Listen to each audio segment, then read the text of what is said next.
ምስክርነት ደግሞ እግዚአብሔር እንግዲህ እድሉን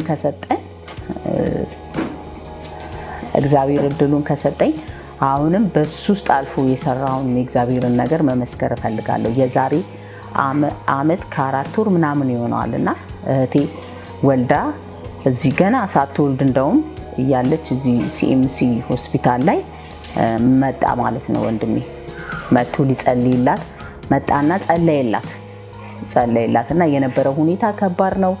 የደም ግፊት ነው። 2 መንታ ልጆች ይዛለች። ግፊቱ በጣም ጨመረ፣ አልወርድ አለ።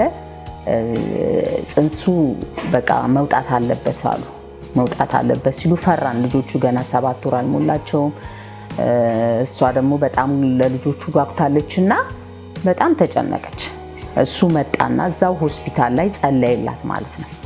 ምንም ነገር አይሆንም፣ ሰርጀሪውን በሰላም ይጠናቀቃል፣ ልጆችሽም ምንም ነገር አይሆንም፣ ሰላም ነው ሁሉ ነገር ብሎ ጸለየላት። እውነትም እሱ ጸለየላት። እሷ ምን አለች?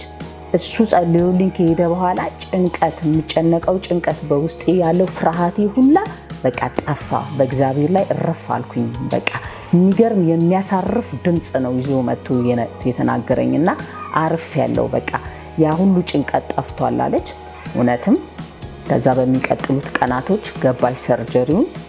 እውነትም የእግዚአብሔር ሰው እንዳለው እንደተናገረው በሰላም ሰርጀሪው ተጠናቆ በሰላም እነዛን ልጆች ይዛ ወጣች ማለት ነው። እና እግዚአብሔርን በሱ ትልቅ ነገር አድርጓል፣ ድንቅ ነገርንም ለእህቴም አድርጓልና ጌታ ስሙ ለዘላለም የተባረከ ይሁን።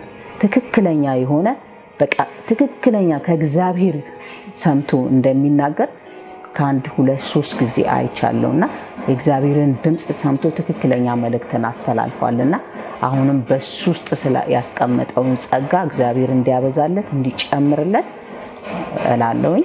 ስለዚህ ሁሉ ደግሞ ይሄን ሁሉ ያደረገ በሱም አልፎ እኛን የጠቀመን እግዚአብሔር ስሙ ለዘላለም ይባረክ። ተባረኩ።